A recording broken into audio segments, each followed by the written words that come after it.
I'm recording this class. What is the actual definition of verb?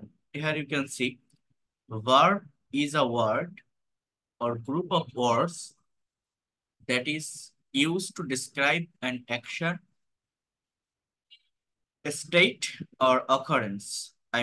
Verb is a word that denotes being, having, or doing something. Verb হচ্ছে এমন একটা শব্দ বা শব্দগুচ্ছ যা দ্বারা কোনো কাজ, অবস্থা বা ঘটনাকে বোঝায়। এই ভার্ব আহ তিন ধরনের এখানে একটা সেন্স দেওয়া আছে, দেখেন অ্যাকশন দেয় অর্থাৎ যেগুলো কাজ করা বোঝায়। আবার স্টেটিভ ভার্ব আছে কিছু, যেমন বি, এক্সাইট, এক্সটার্ন, এটসেট্রা। আবার অকারেন্স যুক্ত, ঘটমান, ঘটে, এই ধরনের কিছু কথা থাকে, যেমন হ্যাপেন, বিকাম। এখন যাই থাকুক না কেন, এত কিছু আমাদের দরকার নেই। আমাদের মূলত ভার্বের মেইন ক্লাসিফিকেশনটা জানতে হবে, ভার্বের সেন্টেন্সে অবস্থানটা জানতে হবে, এবং এটার প্র্যাকটিক্যাল ব্যবহারটা শিখতে হবে। তো প্রথমত আমি আমি আপনাদের একটা ব্ল্যাঙ্ক পেজে নিয়ে দেখাই। এই পিডিএফটা আমি পাঠিয়ে দেবো, বাট আমি একটা ব্ল্যাঙ্ক পেজে দেখাই, তাহলে আপনাদের বিষয়গুলো বুঝতে সুবিধা হবে। সেটা হচ্ছে এই যে ভার্ব, VERB, ভার্ব। এই ভার্ব মানে হচ্ছে ক্রিয়া বা কাজ, এটা তো আমরা সবাই বুঝি। আমি প্রত্যেকটা ক্লাসের শুরুতে আপনাদের একটা স্ট্রাকচারের কথা বলি, যে আমরা যখনই একটা ইংলিশে সেন্টেন্স তৈরি করতে চাই বা লিখতে যাই, যে কোনো সেন্টেন্স, আমাদের একটা সার্টেন স্ট্রাকচার মেনটেন করতে হয়। এবং স্ট্রাকচারটা হচ্ছে সাবজেক্ট। এই সাবজেক্টের স্থানে নাউন অথবা প্রোনাউন ইউজ করতে হয়। সাবজেক্টের পরে আমার বসে ভার্ব, তারপরে হচ্ছে আপনার এক্সটেনশন বা অবজেক্ট। এই এক্সটেনশনের জায়গাটাতে আমার অবজেক্ট, কমপ্লিমেন্ট অথবা অ্যাডভার্বিয়ালস বসে। এই স্ট্রাকচারটা আমি প্রত্যেকটা ক্লাসে শুরুতে বলি, যে যে কোনো ইংলিশ সেন্টেন্স তৈরি করতে গেলে আমার মেইনলি এই স্ট্রাকচারটি মেনটেন করতে হবে। তো এই স্ট্রাকচারে আমাদের ভার্বটা তাহলে বসে কোন জায়গাতে বা কোথায় বসে? ভার্বটা বসে হচ্ছে সাবজেক্টের পরে, এই জায়গায়। এখন এই ভার্ব একটু বোঝেন, হ্যাঁ, একটু মিউট রাখেন। এই ভার্ব প্রধানত দুই প্রকার। এক নাম্বার হচ্ছে প্রি ফাইনাইট ভার্ব, কথাটা একটু বোঝেন, FINIT, ফাইনাইট ভার্ব। আর দুই নাম্বার হচ্ছে নন ফাইনাইট ভার্ব। কি বললাম? ভার্ব প্রধানত দুই প্রকার, একটা হচ্ছে ফাইনাইট ভার্ব, আর একটা হচ্ছে নন ফাইনাইট ভার্ব। এখন এই দুইটা ভার্বের বৈশিষ্ট্য কি? দুইটা ভার্বের বৈশিষ্ট্য হচ্ছে এই ফাইনাইট ভার্ব সেন্টেন্সের সাবজেক্টের পরে বসে। এই ভার্বটা দেখলে টেন্স চেনা যায়। আর নন ফাইনাইট ভার্ব দেখা যায় ভার্বের মতো, বাট একটা সেন্টেন্সে সাবজেক্ট থেকে দূরে বসে। দেখা যায় একটা ভার্ব, বাট সেন্টেন্সে ভার্ব হিসাবে কাজ করে না, অন্য কোনো পার্ট অফ স্পিচ হিসাবে কাজ করে। ভার্ব হিসাবে কাজ করে কোন শব্দটা? যে শব্দটা অ্যাকশন দিতে পারে, কাজ করা বোঝায়, যেটা সাবজেক্টের পরে বসে, যেটা দেখে টেন্স চেনা যায়, সেটাকে বলা হয় ফাইনাইট ভার্ব। আর যেটা সেন্টেন্সের সাবজেক্ট থেকে দূরে বসে, দেখা যায় চেহারাটা ভার্বের মতো, বাট অন্য কোনো পার্ট অফ স্পিচের কাজ করে, ভার্বের কাজ করে না বা অ্যাকশন দেয় না ওইভাবে, সেটাকে বলা হয় নন ফাইনাইট ভার্ব। এই ফাইনাইট ভার্ব আবার দুই প্রকার। এক নাম্বার হচ্ছে প্রিন্সিপাল ভার্ব, আর দুই নাম্বার হচ্ছে, এক নাম্বার হচ্ছে প্রিন্সিপাল ভার্ব, আর দুই নাম্বার হচ্ছে অক্সিলারি ভার্ব।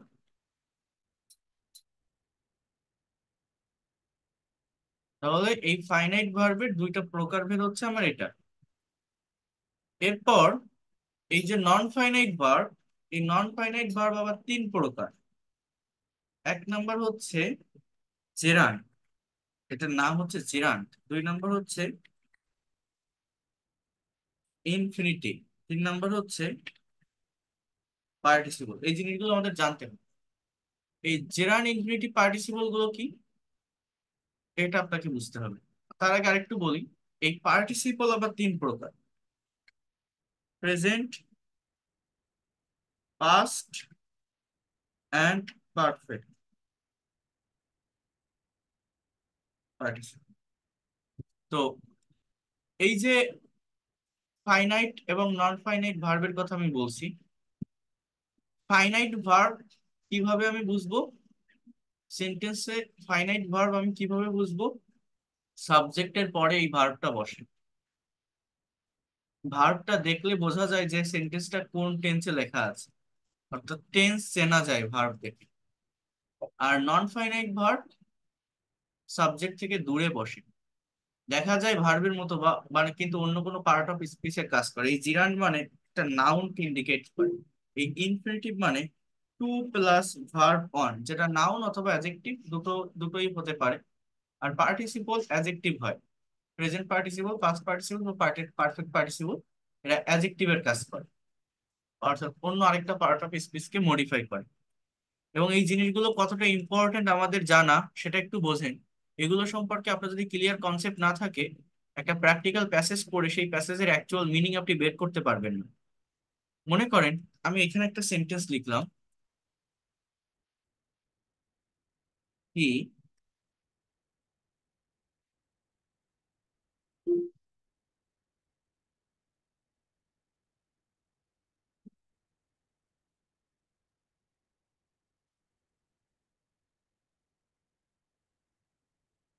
সে গাছের নিচে বসেছিল আমার সাথে দেখা করতে, বা আমার সাথে দেখা করার জন্য সে গাছের নিচে বসেছিল। এই সেন্টেন্সে আমার সাবজেক্ট হচ্ছে হি, ভার্ব হচ্ছে স্যাট। সাবজেক্টের পরে এই ভার্বটা সিট মানে বসা, এর পাস্ট ফর্ম স্যাট, অর্থাৎ সে বসেছিল। তাহলে সেন্টেন্সটা দেখে আমি বুঝতে পারছি সাবজেক্টের পরে যেহেতু ভার্বের পাস্ট ফর্ম, এটা হচ্ছে পাস্ট ইনডিফিনিট টেন্সের একটা সেন্টেন্স। কিন্তু এই সেন্টেন্স আরেকটা ভার্ব আছে যে মিট, মানে দেখা করা বা সাক্ষাৎ করা। কিন্তু এই মিট শব্দটা এই হি থেকে অর্থাৎ সাবজেক্ট থেকে কিন্তু অনেক দূরে। এটা হচ্ছে টু মিট একসঙ্গে একটা ভার্ব, যেটাকে বলা হয় নন ফাইনাইট ভার্ব বা এই ইনফিনিটিভ। ইনফিনিটিভ অর্থাৎ দেখা যায় ভার্বের মতো, বাট এটা ভার্ব না। ভার্ব মূলত সাবজেক্টের পরে যেটা আছে এটা, এটাকে বলা হয় নন ফাইনাইট ভার্ব। ঠিক আছে, মানে অসমাপিকা ক্রিয়া। অসমাপিকা ক্রিয়া। আবার বোঝেন, মনে করেন আমি এখানে একটা ওয়ার্ড নিলাম, STEL, স্টেল। এই স্টেল মানে কি? এই শব্দটার বাংলা অর্থ কি কেউ জানেন, বলতে পারেন? এই যে একটা ওয়ার্ড আমি এখানে লিখলাম, STEAL, স্টেল, এর বাংলা অর্থ কি? স্টেল মানে চুরি করা, এটা একটা ভার্ব। এটার বাংলা অর্থ হচ্ছে চুরি করা। ঠিক আছে, স্টেল মানে চুরি করা। তো আমি এই শব্দটা দিয়ে, এই ভার্বটা দিয়ে আমি কয়েকটা সেন্টেন্স তৈরি করব। দেখেন, আমি যদি বলি হি ইজ স্টেলিং মানি, এর বাংলা অর্থ হচ্ছে সে টাকা চুরি করছে। অথবা আমি যদি বলি হি হ্যাজ স্টোলেন মানি, এর বাংলা অর্থ হচ্ছে সে টাকা চুরি করেছে। সো এই স্টেলিং, এটা হচ্ছে এই স্টেল ভার্বের প্রোগ্রেসিভ ফর্ম। একটা ভার্বের পাঁচটা ফর্ম থাকে, স্টেলের পাস্ট ফর্ম হচ্ছে STOLE, স্টোল। এর পাস্ট পার্টিসিপল ফর্ম হচ্ছে STOLEN, স্টোলেন। এর প্রেজেন্ট পার্টিসিপল হচ্ছে STEALING, stealing.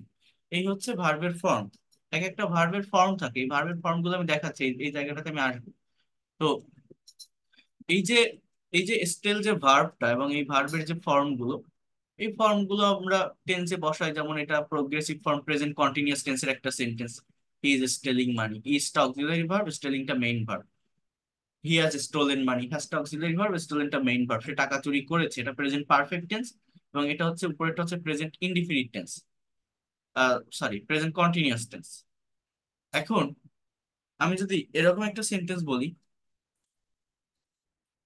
Stealing money is a bad habit, এর মানে হচ্ছে টাকা চুরি করা একটা খারাপ অভ্যাস।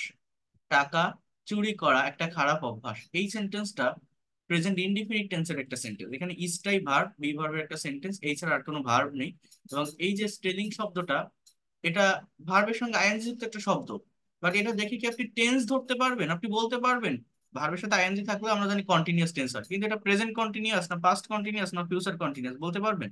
পারবেন না, কারণ কন্টিনিউয়াস টেন্স হতে গেলে এর আগে অক্সিলারি ভার্ব থাকা লাগে, হয় আমি যার, না হলে ওয়াজ ওয়্যার, না হলে শ্যাল বি উইল বি, কিন্তু কোনো কিছু নেই।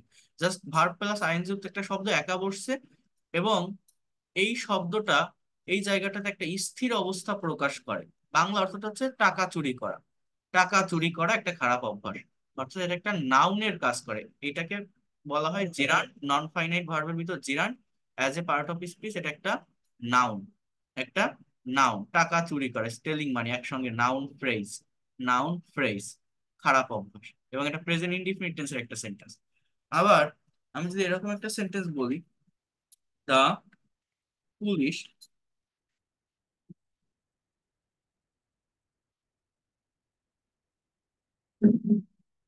এই সেন্টেন্সটার বাংলা অর্থ কি জানেন? পুলিশ চোরটিকে ধরেছিল চুরি করা টাকা সহ। অর্থাৎ সাবজেক্ট হচ্ছে দা পুলিশ, ক্যাচ মানে ধরা, এর পাস্ট ফর্ম কট, দা থিপ মানে চোর, পুলিশ চোরটাকে ধরেছিল উইথ স্টোলেন মানি। এই স্টোলেনটা এই মানিকে মডিফাই করে, চুরি করা টাকা সহ পুলিশ ওই চোরটাকে ধরেছিল। সো এই স্টোলেনটা অ্যাডজেক্টিভের কাজ করে, এই যে মানি, এই মানিকে মডিফাই করে। মানে টাকাটা কেমন? চুরি করা টাকা। অর্থাৎ এই স্টোলেনটা ভার্বের পাস্ট পার্টিসিপল ফর্ম, কিন্তু কোনো টেন্স মেনটেন করতেছে না। এর আগে have, has, had, will have এরকম কোনো কিছু নেই। জাস্ট ভার্বের থার্ড ফর্ম একা অন্য আরেকটা নাউন, এই যে মানি, এটাকে মডিফাই করতেছে। সো এটাকে বলা হয় অ্যাডজেক্টিভ। এবং এই দেখেন, পার্টিসিপল তিন প্রকার: প্রেজেন্ট পার্টিসিপল, পাস্ট পার্টিসিপল এবং পারফেক্ট পার্টিসিপল। এটা হচ্ছে সেই পাস্ট পার্টিসিপল। আর এই পারফেক্ট পার্টিসিপলটা কেমন জানেন? পারফেক্ট পার্টিসিপলটা হচ্ছে, পারফেক্ট পার্টিসিপলটা হচ্ছে আপনার এরকম, হ্যাভিং প্লাস ভি থ্রি যুক্ত শব্দ থাকে। হ্যাভিং প্লাস ভি থ্রি, এই ধরনের সেন্টেন্স হয়। দেখেন, having stolen money, the thief run away. টাকা চুরি করেই চোরটা দৌড়ে পালালো। এই যে হ্যাভিং স্টোলেন, এগুলো হচ্ছে ফ্রেজাল ওয়ার্ড। এটাকে বলা হয় মূলত পারফেক্ট পার্টিসিপল। হ্যাভিং স্টোলেন মানি বাংলা অর্থটা এরকম: টাকা চুরি করেই, হ্যাভিং ওয়াচড দ্য মুভি, মুভিটা দেখেই, আই ওয়াজ ভেরি হ্যাপি, আমি খুব খুশি হয়েছিলাম। হ্যাভিং ক্লিনড মাই রুম, আমার রুমটা পরিষ্কার করেই, আই উইল কল ইউ, আমি তোমাকে কল করবো। Having plus V three, after that you can use যে কোনো tense, any kinds of tense you can use there. So এটার বাংলা অর্থ এরকম। আবার আমি যদি এইখানে এইভাবে একটা কথা বলি, দেখেন, I saw a boy stealing মানি, এর বাংলা অর্থ হচ্ছে আমি একটা ছেলেকে টাকা চুরি করতে দেখেছিলাম। অর্থাৎ এই স্পেলিংটা ভার্বের প্রেজেন্ট পার্টিসিপল ফর্ম, এটা পাস্ট টেন্সের একটা সেন্টেন্স। এই সি মানে দেখেন পাস্ট ফর্ম স। অর্থাৎ এখানে দেখেন আমার দুটো ভার্ব আছে, একটা হচ্ছে স, একটা হচ্ছে স্টেলিং। বাট সাবজেক্টের পরে যে ভার্বটা থাকে সেটা ফাইনাইট ভার্ব বা মেইন ভার্ব হয়। সাবজেক্ট থেকে দূরে যে ভার্বটা থাকে সেটা নন ফাইনাইট ভার্ব হয়। এই স্টেলিং, এই স্টোলেন, এখানে কটটা মেইন ভার্ব, সেই স্টোলেনটা নন ফাইনাইট ভার্ব। সো এই যে ভার্ব বা এই যে নন ফাইনাইট ভার্ব, এটা মানিকে মডিফাই করছে। সো এটা হচ্ছে ভার্বের প্রেজেন্ট পার্টিসিপল ফর্ম। অর্থাৎ এই যে নন ফাইনাইট ভার্ব তিন প্রকার, এর ভিতরে এই যে পার্টিসিপল তিন প্রকার: প্রেজেন্ট, পাস্ট আর পারফেক্ট। এই ভার্বের সঙ্গে আইএনসি যুক্ত শব্দ যখন নাউনকে মডিফাই করে, এটাকে প্রেজেন্ট পার্টিসিপল বলে, as a part of speech অ্যাডজেক্টিভের কাজ করে। ভার্বের থার্ড ফর্ম, অর্থাৎ ভার্বের পাস্ট পার্টিসিপল ফর্ম যদি নাউনকে মডিফাই করে, এটাও আমার অ্যাডজেক্টিভের কাজ করে as a part of speech. আর হ্যাভিং স্টোলেন মানি, এটা পারফেক্ট পার্টিসিপল, এটাও অ্যাডজেক্টিভের কাজ করে। এবং তাহলে আমি এখানে এতগুলো সেন্টেন্স আমি লিখলাম, এই যে এক দুই তিন চার পাঁচ ছয়টা সেন্টেন্স লিখলাম, ছয়টা সেন্টেন্সে আমি কিন্তু জাস্ট একটা কমন ভার্ব ব্যবহার করছি, সেটা হচ্ছে এই যে স্টেল বা চুরি করা। এবং প্রত্যেকটা সেন্টেন্সের দেখেন মিনিং ভিন্ন, শুধুমাত্র পার্ট অফ স্পিচে চেঞ্জ হয়। প্রথম দুইটায় এই স্টেলিং বা স্টোলেন, এই দুইটা মেইন ভার্ব, কিন্তু বাকি জায়গাগুলোতে এই স্টেলিংটা একটা নাউন, এই স্টেলিংটা অ্যাডজেক্টিভ, এগুলো অ্যাডজেক্টিভ। আবার I saw a boy stealing money না বলে এই ভার্ব প্লাস আইএনজির পরিবর্তে টু প্লাস ভি ওয়ান এর ব্যবহার করা আছে। যেমন I saw a boy two স্টেল মানি, আমি একটা ছেলেকে টাকা চুরি করতে দেখেছিলাম। এই ইনফিনিটিভের ব্যবহার করা যায় ভার্বের সঙ্গে আইএনজি যুক্ত শব্দের পরিবর্তে। তাহলে কি বললাম ওভারঅল বিষয়টা? ভার্ব দুই প্রকার: principal finite verb, non finite verb. Finite verb দুই প্রকার, প্রিন্সিপাল আর অক্সিলারি। এই প্রিন্সিপাল আর অক্সিলারি ভার্ব গুলো কোথায় বসে? সাবজেক্টের কাছে বসে, সাবজেক্টের পরে বসে। যেমন হি ইজ স্টেলিং, মানে স্টেলিংটা প্রিন্সিপাল ভার্ব, ইজটা অক্সিলারি ভার্ব। সাবজেক্ট হি এর পরেই আছে। হি হ্যাজ স্টোলেন, মানে হ্যাজটা অক্সিলারি ভার্ব, স্টোলেনটা মেইন ভার্ব। এই হিটা সাবজেক্টের পরেই আছে, ইজটা এই স্টেলিং মানি এর পরেই আছে। অর্থাৎ এগুলো হচ্ছে, বা এই যে হি স্যাট আন্ডার দ্য রেস্টুরেন্ট, এটা সাবজেক্টের পরে আছে। এই সাবজেক্টের পরে যে ভার্ব থাকে সেটাকে ফাইনাইট ভার্ব বলে। আর নন ফাইনাইট ভার্ব দেখা যায় ভার্বের মতো, বাট সাবজেক্টের পরে থাকে না, সাবজেক্ট থেকে দূরে থাকে। সেটা নাউন হতে পারে, সেটা অ্যাডজেক্টিভ হতে পারে। তো সেগুলো কি? সেগুলো হচ্ছে এই যে স্টেলিং, এই যে টু স্টেল, এই যে স্টোলেন, এই যে হ্যাভিং স্টোলেন, এগুলো হচ্ছে নন ফাইনাইট ভার্ব। অর্থাৎ দেখা যাচ্ছে ভার্ব, কিন্তু সেন্টেন্সে ভার্বের কাজ করে না, অ্যাডজেক্টিভের কাজ করে, অ্যাডজেক্টিভের কাজ করে। বা জিরান্ড হলে নাউনের কাজ করে। আর জিরান্ড একটা সেন্টেন্সের একদম শুরুতে সাবজেক্টের স্থানে বসে, অথবা লাস্টে অবজেক্টের স্থানে বসে। এই ছাড়া অন্য কোনো জায়গায় জিরান্ড বসে না। মানে মানে এছাড়া আর যে ভার্ব প্লাস আইএনজি যুক্ত শব্দ, সেগুলো পার্টিসিপল হয়। পার্টিসিপল দেখলেই বোঝা যায় অন্য আরেকটা নাউনকে মডিফাই করে, অন্য একটা নাউনকে ইন্ডিকেট করতে বসে। যেমন swimming is a good exercise, সাঁতার একটা ভালো ব্যায়াম। এটা সুইমিং সাবজেক্ট, এরপরে আমার ভার্ব ইজ, সেটা আমার একটা নাউন বা জিরান। কিন্তু আপনি যদি বলেন I saw a boy swimming in the pond, আমি একটা ছেলেকে পুকুরে সাঁতার কাটতে দেখেছিলাম, তখন ওই সুইমিংটা বয়কে মডিফাই করে, কি অবস্থায় দেখেছিলেন? সাঁতার কাটতে। ওই সুইমিংটা হয় অ্যাডজেক্টিভ বা পার্টিসিপল। এগুলো নিয়ে ভাবার কিছু নেই, জেরান্ড কোনটা আর পার্টিসিপল কোনটা, এটা অতটা প্রয়োজন হবে না। শুধুমাত্র আগে এতটুকু বোঝেন যে ফাইনাইট ভার্ব কোনটা আর নন ফাইনাইট ভার্ব কোনটা। যে ভার্বটা সাবজেক্টের পরে বসে, যে ভার্বটা দেখলে টেন্স চেনা যায়, যে ভার্বটা কাজ করে অ্যাকশন দেয়, সেটা ফাইনাইট ভার্ব। আর যে ভার্বটা সাবজেক্ট থেকে দূরে বসে, চেহারাটা ভার্বের মতো দেখা যাচ্ছে ভার্ব, বাট কোনো টেন্স মেনটেন করে না, সেটাকে দেখলে বোঝা যায় না কোন টেন্সে আছে, এবং সেটা নাউন বা অ্যাডজেক্টিভের কাজ করে, পার্ট অফ স্পিচ হিসেবে, ভার্ব হিসাবে বসে না। এইটুকু কি আপনারা বুঝতে পারছেন? ফাইনাইট কি এবং নন ফাইনাইটটা কি? কেউ কি বুঝতে পারছেন আমি কি বললাম? Yes, sir. এখন এই যে ভার্ব, এই ভার্ব গুলো দিয়ে আমাকে সেন্টেন্স তৈরি করা শিখতে হবে। এখন এই যে ভার্ব গুলো আমি লিখছিলাম, এর ভিতরে আরো অনেক আছে ক্লাসিফিকেশন। যেমন এই প্রিন্সিপাল ভার্ব আবার দুই প্রকার, একটা হচ্ছে ট্রানজিটিভ ভার্ব, আর একটা হচ্ছে ইনট্রানজিটিভ ভার্ব। ইনট্রানজিটিভ ভার্ব, এই অক্সিলারি ভার্ব দুই প্রকার, একটা হচ্ছে প্রাইমারি অক্সিলারি, আরেকটা হচ্ছে আপনার মডাল অক্সিলারি। এই মডাল অক্সিলারির আরেকটা প্রকার আছে, সেটা হচ্ছে semi modal, semi modal auxiliary. এখন এই ট্রানজিটিভ আর ইনট্রানজিটিভ কি জানেন? এগুলো দরকার হয় প্যাসিভ ভয়েস, ন্যারেশন, বিভিন্ন জায়গায়, শুধু এখানে না, বিভিন্ন জায়গায় এগুলো দরকার হয়। তো ট্রানজিটিভ ভার্বটা হচ্ছে যে ভার্বের অবজেক্ট থাকে। অবজেক্ট মানে কোনো ভার্বকে প্রশ্ন করে হোয়াট অ্যান্ড হু দিয়ে যদি উত্তর পাওয়া যায়, তাকে ট্রানজিটিভ ভার্ব বলা হয়। যেমন সে বই পড়ে, হি রিডস আ বুক, সে একটা বই পড়ে। কি পড়ে? বই পড়ে। সে এই বুকটা হচ্ছে আমার অবজেক্ট। অর্থাৎ ভার্বকে, রিডকে কি দিয়ে প্রশ্ন করে আমি উত্তর পেলাম, সে পড়ে। কি পড়ে? বই পড়ে। অর্থাৎ এটা অবজেক্ট। তার মানে এই রিড শব্দটাকে বলা হয় ট্রানজিটিভ ভার্ব। এগুলো প্যাসিভ ভয়েসের ক্ষেত্রে কাজে লাগে। যে সেন্টেন্সে, যে ধরনের সেন্টেন্সে অবজেক্ট থাকে না, সেই ধরনের সেন্টেন্সের ভার্বকে ইনট্রানজিটিভ ভার্ব বলে। আর যেখানে ইনট্রানজিটিভ ভার্ব থাকে, তার কোনোদিন প্যাসিভ করা যায় না। যেমন হি গোস টু স্কুল। কেউ যদি আপনাকে এই সেন্টেন্সটা দিয়ে বলে যে এটার প্যাসিভ ভয়েস করো তো, এটার ভয়েস চেঞ্জ করো তো, এটা কখনো সম্ভব নয়। কারণ এই গোস শব্দটা একটা ইনট্রানজিটিভ ভার্ব, কারণ এই টু স্কুল কোনো অবজেক্ট না, এটা একটা অ্যাডভার্বিয়াল, অ্যাডভার্ব অফ প্লেস। অর্থাৎ সে যায়, কি যায়, কাকে যায়, উত্তর মিলাতে পারবেন? কি পড়ে? বই পড়ে। তো কি যায় হয়, বা কাকে যায় হয়, হবেটা কি? যে সে কোথায় যায়। অর্থাৎ এই এই টু স্কুলটা পাওয়া যায় হায়ার দিয়ে প্রশ্ন করলে। তো কোনো ভার্বকে যদি হায়ার, হোয়েন, হয় এগুলো দিয়ে প্রশ্ন করা হয়, তাহলে অ্যাডভার্ব বলে, সেটাকে অ্যাডভার্ব পাওয়া যায়। তো অ্যাডভার্ব বলে হবে না। আমার যে সেন্টেন্সে অবজেক্ট থাকে, অর্থাৎ হোয়াট এবং হুম দিয়ে কোশ্চেন করলে যে উত্তরটা পাওয়া যায়, সেই সেন্টেন্সের ভার্বকে আমার ট্রানজিটিভ ভার্ব বলে। এই যে সে পড়ে, হি রিডস আ বুক, সে একটা বই পড়ে, এটা আমার রিডস আ ট্রানজিটিভ ভার্ব।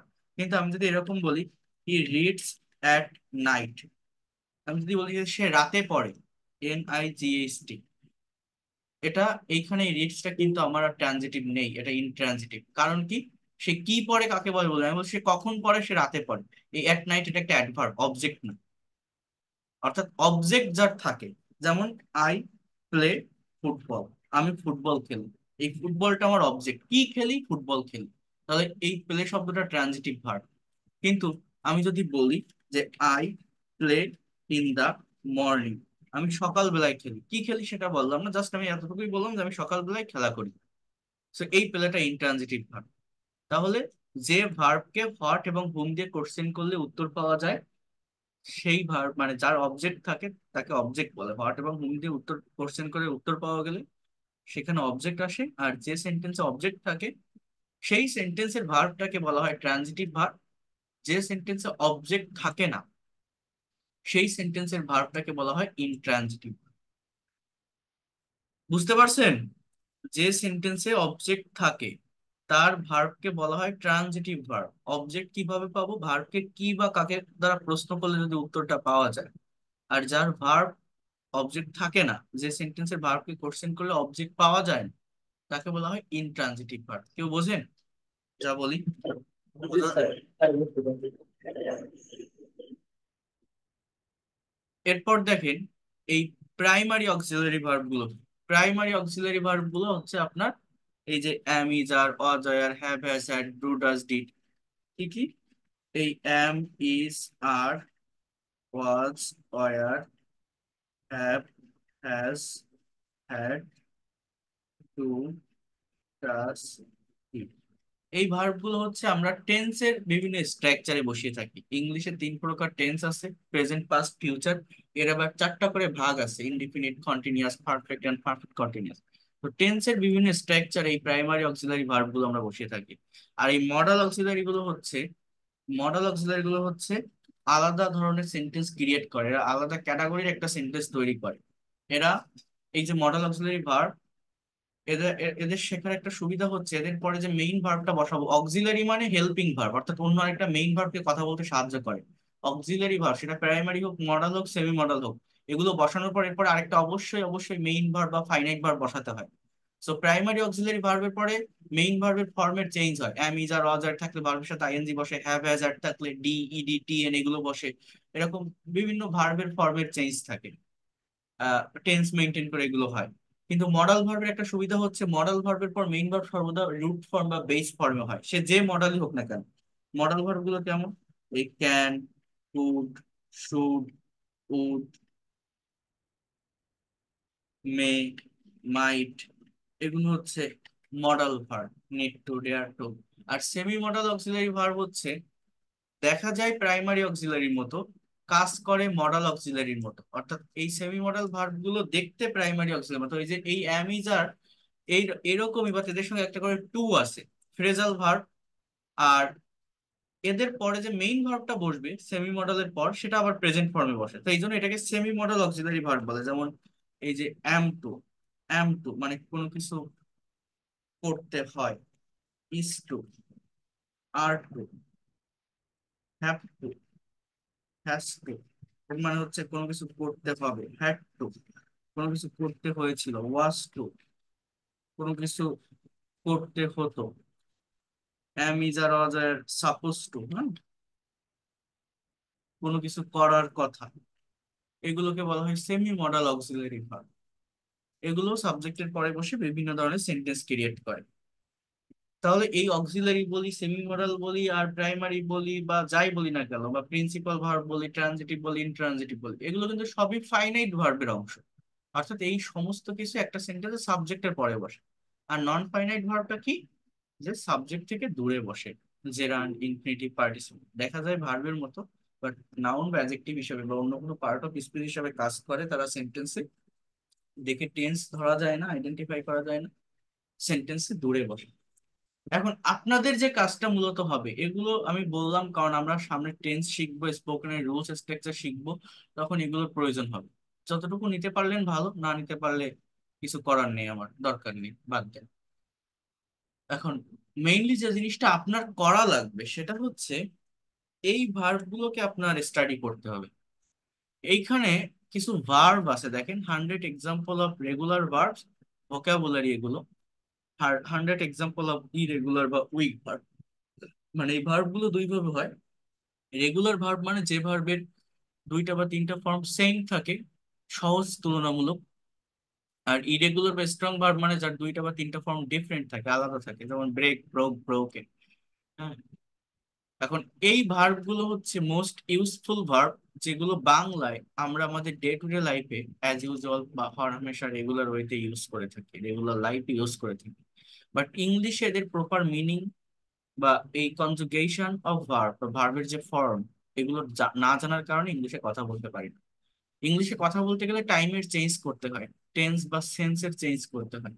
এই টাইমের চেঞ্জ করার জন্য একটা কথাকে বিভিন্ন ওয়েতে বিভিন্ন টাইমে বিভিন্ন সেন্সে বলতে হয়, এই বলার জন্য ভার্বের ফর্মের পরিবর্তন করতে হয়। তো এই ভার্বের ফর্মের পরিবর্তনটা শেখা লাগবে। এই ভার্ব না শিখলে টেন্স শিখে কোনো লাভ হবে না। আপনাদের নেক্সট ডে, পরবর্তী দিনের কাজ হচ্ছে এই 200টা ভার্ব একটা খাতায় উঠাবেন। উঠানোর পর যেগুলোর বাংলা অর্থ জানেন না, সেই অর্থগুলো আপনি লিখবেন। এই ভার্ব বেশি, ভার্বের এক্সাম্পল বেশি, কারণ এইটা দিয়ে আমাদের পরে যত স্ট্রাকচার আছে বা যাই আছে না কেন, সেটা প্র্যাকটিস করতে হবে। এই ভার্ব যদি জানা থাকে, ভার্ব জানা থাকলে এই ভার্ব গুলোকেই মেনটেন করে টেন্স, মডাল, সেমি মডাল এবং প্যাসিভ, এই স্ট্রাকচার গুলো শিখলেই আপনি ইংলিশে কথা বলতে পারবেন। Whatever you think in Bengali, you will be able to speak in English. তারপর জাস্ট সেই বিষয়গুলোকে আমাদের প্র্যাকটিক্যালি কাজে লাগাতে হবে। এবং এই ভার্বের ফর্ম গুলো মুখস্থ করার একটা ওয়ে আছে। যারা আমার এখান থেকে, যারা আমার থার্ড ফ্রি লাইভ ক্লাসে জয়েন করছিলেন, তাদেরকে আমি বলছিলাম এই ভার্ব গুলো গতানুগতিক ধারায় পড়লে হয় না, সেন্টেন্স তৈরি করতে হয় এক একটা ওয়ার্ড দিয়ে। সেন্টেন্স তৈরি করলে কি হয়, সেগুলো মনে রাখা সহজ হয়। যেমন এই অ্যাসাইনমেন্ট বা এই টাস্ক গুলো আমি আপনাদের দিব টেন্স পড়ানোর পর, বাট আমি আপনাদের একটু দেখাই দিই। এখানে আমি মনে করেন এই 10টা ভার্বকে আমি আলাদা করলাম।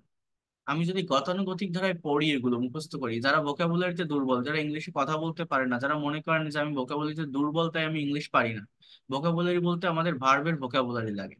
কারণ একটা সেন্টেন্সের সাবজেক্ট সার্টেন একটা প্লেসে থাকে, I, we, you, he, she, একটা সার্কেলের ভিতর থাকে, এর বাইরে সাবজেক্ট হয় না। অবজেক্টও ভার্ব যদি বসান অটোমেটিক্যালি চলে আসে, মূলত প্রয়োজন হয় ভার্বের। ভার্ব সম্পর্কে ক্লিয়ার কনসেপ্ট যদি না থাকে, কোনো কিছু আপনি ভাবতেছেন, ইংলিশে বলতে চাচ্ছেন, বাট সেই ভার্বটার ইংলিশ ওয়ার্ডই আপনি জানেন না, তাহলে আপনি ইংলিশে কথা বলতে পারবেন না। এবং ওয়ার্ড জানি না বলতে আমরা এই ভার্বের ওয়ার্ডই জানি না, তাই কথা বলতে পারি না। তো ভোকাবুলারি বলতে ভার্ব পড়তে হয়। এখন আমি যদি গতানুগতিক ধরে আপনাকে পড়তে বলি, যেমন অ্যাকসেপ্ট মানে গ্রহণ করা, অ্যাক্ট মানে আচরণ করা, অ্যাসিভ মানে অর্জন করা, অ্যাডমায়ার মানে প্রশংসা করা, অ্যাডভাইস মানে উপদেশ দেওয়া, লাস্টের দিকে আসতে থাকবেন, উপরের দিক থেকে ভুলে যাবেন, এটা হয় স্বাভাবিক। বাট যদি এটাকে একটু টাইম দিয়ে করেন বা স্টাডি করেন, তাহলে আপনি এটাকে ধরে রাখতে পারবেন। টাইম দিয়ে পড়া বা স্টাডি করা এর মানে কি? এর মানেটা হচ্ছে এই এই ভার্ব গুলোকে আপনার, আমি যেটা করে থাকি আর কি, এই ভার্ব গুলো দিয়ে একটা গল্প তৈরি করতে হবে। গল্পটা এমন হবে যেখানে একটার সাথে আরেকটা সেন্টেন্স কানেক্টেড থাকবে। অর্থাৎ আমি ভার্ব গুলো দিয়ে কিছু বাক্য তৈরি করব, সেই বাক্য দ্বারা একটা গল্প হয়ে যাবে, একটা স্টোরি হয়ে যাবে, যেটা একটার সাথে আরেকটা সেন্টেন্স কানেক্টেড থাকে। যেমন এই ভার্ব গুলোকে আলাদা করে পড়ছি আলাদা,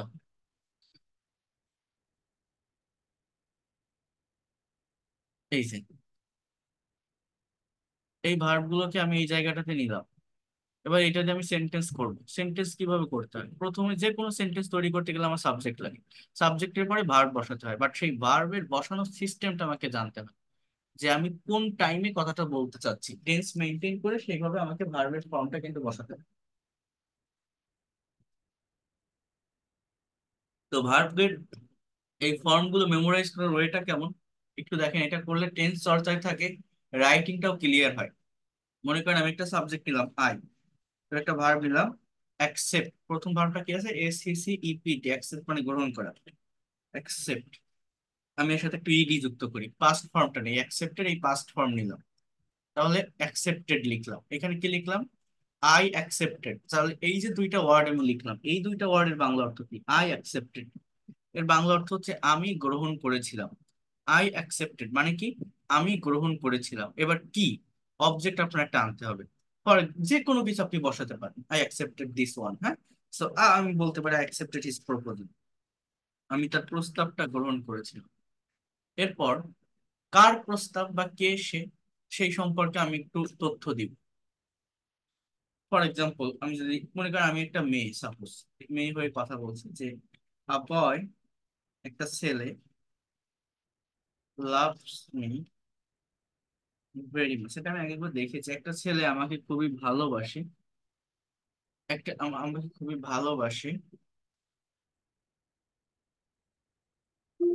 he proposed me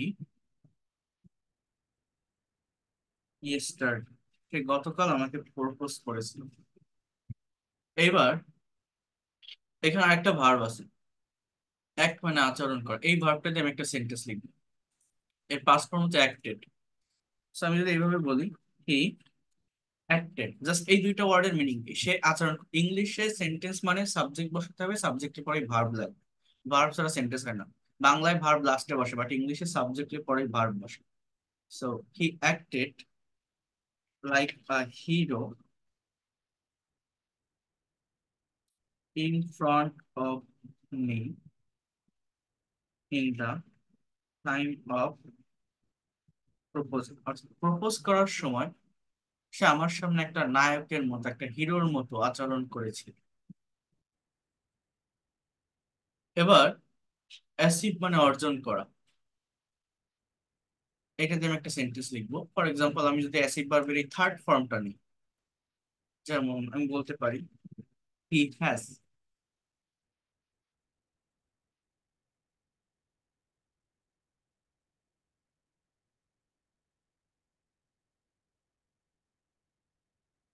he has achieved many things in his life because he has completed his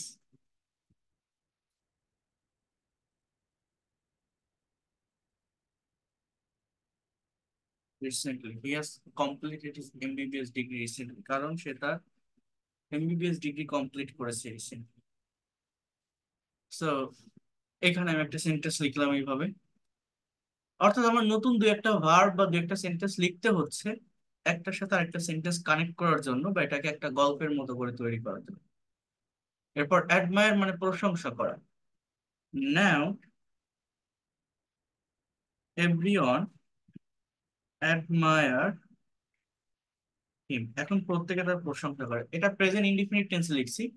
এই অ্যাডমায়ার, এভরিওয়ান হচ্ছে একটা ইনডিফিনিট প্রোনাউন। গত পরশুদিন আমি যে প্রোনাউনের ক্লাস আপনাদের নিয়েছিলাম, সেখানে আমি বলছিলাম যে someone, somebody, no one, nobody, everyone, everything, something, এগুলো হচ্ছে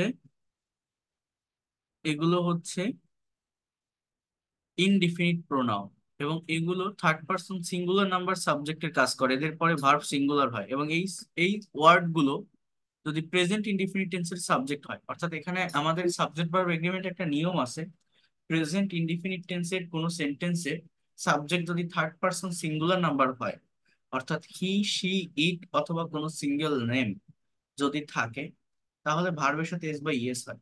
সো এই এভরিওয়ান, এভরিবডি, সামওয়ান, সামবডি, এগুলোও যদি কোনো সেন্টেন্সের সাবজেক্ট হিসাবে থাকে এবং সেটা যদি প্রেজেন্ট ইনডিফিনিট টেন্সের সেন্টেন্স হয়, এই ভার্বের সাথে এস বা ইএস হয়, কারণ এরা থার্ড পারসন সিঙ্গুলার নাম্বার সাবজেক্টের কাজ করে।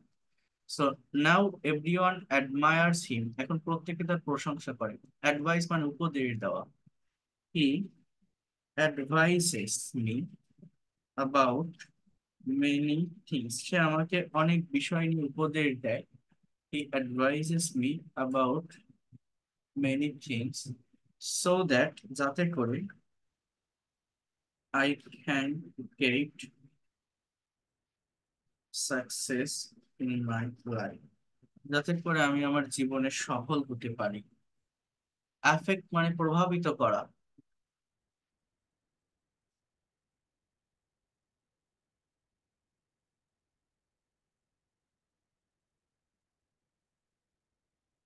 He affected to my mind, to my mind in this way a lot. সে এভাবে আমার মনকে অনেক বেশি প্রভাবিত করেছিল। এগ্রি মানে রাজি হও। ফর দিস রিজন, এই কারণে, আই এগ্রিড হিজ প্রপোজাল, আমি তার প্রস্তাবে রাজি হয়েছি। অ্যামেজ মানে বিস্মিত হওয়া। When I agreed his proposal, he amazed so much. যখন আমি তার প্রস্তাবে রাজি হয়েছিলাম, সে খুবই বিস্মিত হয়েছিল। Moreover, he amused me a lot. আরও সে আমাকে অনেক আনন্দ দিয়েছিল। এবার আমি শেষ করি, আমার শেষ হয়ে গেছে। একটা এন্ডিং সেন্টেন্স নিই। Now we have taken a decision to marry each other. এখন আমরা একে অন্যকে বিয়ে করার একটা সিদ্ধান্ত নিয়েছি।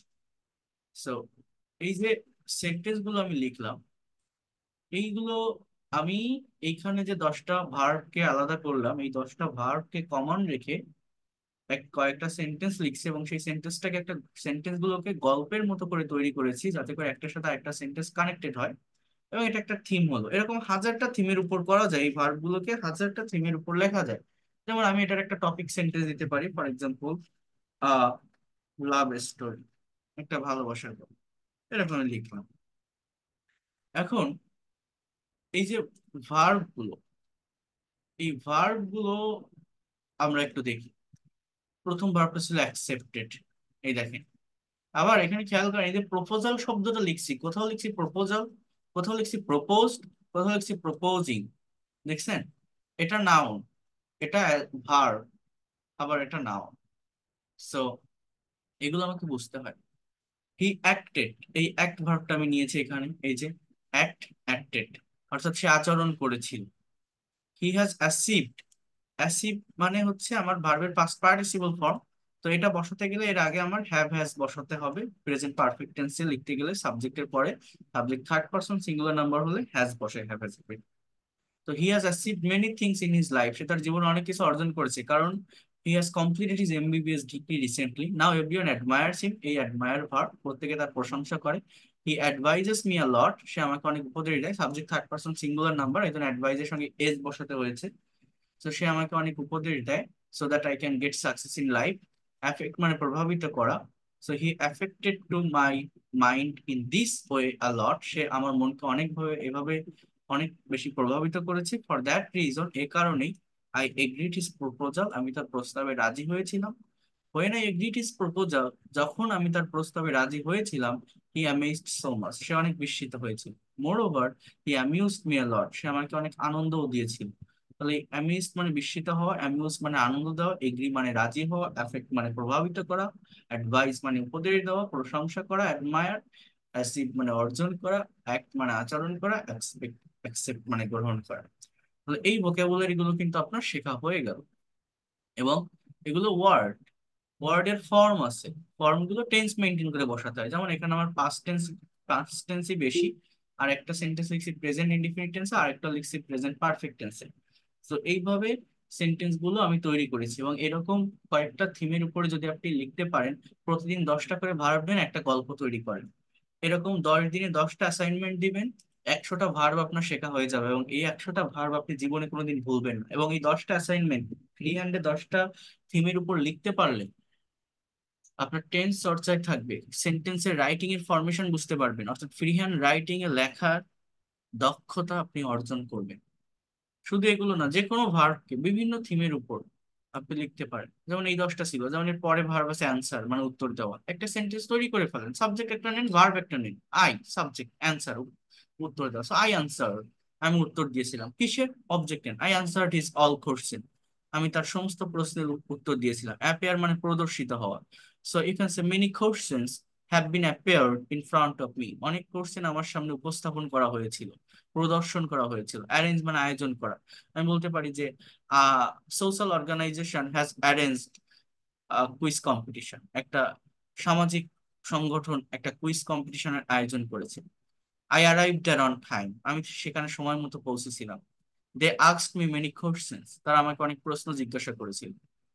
এরপর আপনি বলতে পারেন I answered their all questions properly. এরপর অ্যাটাক আছে, এখানে অ্যাটাক মানে আক্রমণ করা। When I was going to this competition some criminals attacked me, যখন আমি ওই কম্পিটিশনে যাচ্ছিলাম কিছু সন্ত্রাসী আমাকে আক্রমণ করেছিল। সো এইভাবে কথা বলা যায়, দেখেন ইনস্ট্যান্টলি হয়ে গেছে আমার একটা থিম। সেরকম ভাবে সাবজেক্ট ভার্ব মানে এই ওয়ার্ড গুলোকে ওয়ার্ড হিসাবে পরপর মুখস্থ করে গেলে ধরে রাখা মনে রাখা কঠিন। সো ওয়ার্ড গুলো দিয়ে বাক্য তৈরি করেন, সেই বাক্যকে এমন ভাবে তৈরি করেন যেখানে পরবর্তী যখন আরেকটা বাক্য তৈরি করছেন তার সাথে যেন সেটা কানেক্টেড হয়, একটা থিম হয়ে যায়, একটা গল্প হয়ে যায়। এভাবে ক্রিয়েটিভ পাওয়ার বাড়াতে হয়, টেন্স গুলো চর্চায় থাকে, রাইটিংটা ক্লিয়ার হয়। আমি কি আপনাদের বোঝাতে পারলাম? কি বললাম বুঝতে পারছেন আপনারা জিনিসটা? দেখলেন কিছু? কিন্তু এরকম গল্প বানাচ্ছে তো হ্যাঁ স্যার। গল্প বানানো কি অনেক কঠিন? হ্যাঁ, মাথায় আসতে হবে তো, মাথায় আসবে না তো। মাথায় নিয়ে আসতে হবে, চেষ্টা করতে হবে। আমার কিভাবে আসতেছে? আমি তো ইনস্ট্যান্টলি বলতেছি। জি স্যার, আপনি যেভাবে বলছেন ওভাবে করলে তো হবে ইনশাআল্লাহ। একটা সাবজেক্ট নেবেন, একটা ভার্ব নেবেন, তারপর তো মনে যা আসবে সেইভাবে একটা অবজেক্ট আপনি বসাবেন। আই সাবজেক্ট, অ্যাকসেপ্ট আমি গ্রহণ করি, আই অ্যাকসেপ্টেড আমি গ্রহণ করেছিলাম। আপনি এখানে যদি বলেন আই উইল অ্যাকসেপ্ট আমি গ্রহণ করব, কি আই উইল অ্যাকসেপ্ট, কি যে কোনো কিছু মনে যা আসে আপনি বলেন। আপ- নাম্বার থেকে আপনি এরকম বলেন আই অ্যাকসেপ্টেড আ কার, আমি একটা গাড়ি গ্রহণ করেছিলাম। কোন জায়গা থেকে? ফ্রম মাই ফাদার, আমার বাবার থেকে। তারপর আপনি বলেন যে my father gifted this car to me, আমার বাবা আমাকে কারটা দিয়েছিল। কেন দিয়েছিল? Because I have achieved, I have achieved a new things in my life. That is, I got chance in a public university in this year. আমার আরেকটা থিমের উপর হয়ে গেল। কথা বললে কথা বলতে থাকবেন, কথা বললে কথা বাড়তে থাকবে। After that my father advises me, আমার বাবা আমাকে উপদেশ দেয়, that please drive this car carefully. Then I agreed his advice, আমি তার উপদেশগুলোতে রাজি হয়েছিলাম। বলা যায় না? এইভাবে কথা বাড়ানো যায় যে কোনো থিমের উপর। এই ভার্ব গুলো যে শুধু আমি একটা থিম করবো এরকম না, বিভিন্ন থিমের উপর কথা বলা যায়। তো আপনাদের কাজ এটা না, আপনাদের প্রথমত যে কাজটা থাকবে সেটা হচ্ছে আজকের পর এই ভার্বের ফর্ম গুলো খাতায় উঠে ফেলবেন। আগামী পরশু দিনের ক্লাস থেকে আমরা এই ভার্ব গুলো দিয়ে কাজ শুরু করব। টেন্সটা বোঝানোর পর আগে আপনাদের এই যেটা আমি লিখলাম, এটা এটা তো আপনারা যখন লিখবেন, এটা লিখতে গেলে আগে টেন্সটা জানা লাগবে, টাইমিংটা বোঝা লাগবে, না হলে লিখতে পারবেন না। যাদের টেন্স ক্লিয়ার আছে বা টেন্সের কনসেপ্ট যাদের আছে, এই আমি এখন যেটা লিখলাম আপনারা বুঝতে পারছেন, বাট যাদের টেন্সটা ভালোভাবে জানা নেই তাদের বুঝতে কষ্ট হয়ে যাবে। তো আগামী ক্লাসে আমি প্রেপোজিশন পড়াবো, প্রেপোজিশন শেষ করে আমরা স্পোকেনের ভিতরে মুভ করব। তখন টেন্সের স্ট্রাকচার, রুলস, নেগেটিভ ইন্ট্রোগেটিভ সবকিছু পড়াবো। তখন ওই টেন্স তো শুধু স্ট্রাকচার শিখে রাখলে হবে না, আমাকে তো প্র্যাকটিক্যাল সেন্টেন্স প্র্যাকটিস করতে হবে। সেই সেন্টেন্স গুলো এইভাবে আমরা স্টোরি লেখার মাধ্যমে এই ভার্ব গুলোকে প্র্যাকটিস করে ফেলবো। বাট তার আগে এই ভার্ব গুলো আপনারা যেন চর্চা করে ফেলেন, ভার্ব গুলো যেন আপনাদের জানা থাকে, অজানা শব্দ যেন না থাকে। মুখস্থ করতে হবে এরকম বলছি না, শুধু দেখবেন। মুখস্থ কাকে বলে আমি তো এই জিনিসটা বুঝি না, মুখস্থ কেন করবেন? জাস্ট একটু পড়ে যাবেন, দেখে যাবেন, যেটা অজানা থাকবে সেটা খাতায় লিখবেন, এই ছাড়া আর কিছু না। এটা একটু করবেন সবাই। পিডিএফ করে দেবেন না আপনি? পিডিএফ দেওয়া আছে, আমার যে বইটা দেওয়া আছে আমি যেটা ফরওয়ার্ড করছি ওর ভিতরে এগুলো আছে। ঠিক আছে? এবার ওটা আমি পাইনি স্যার।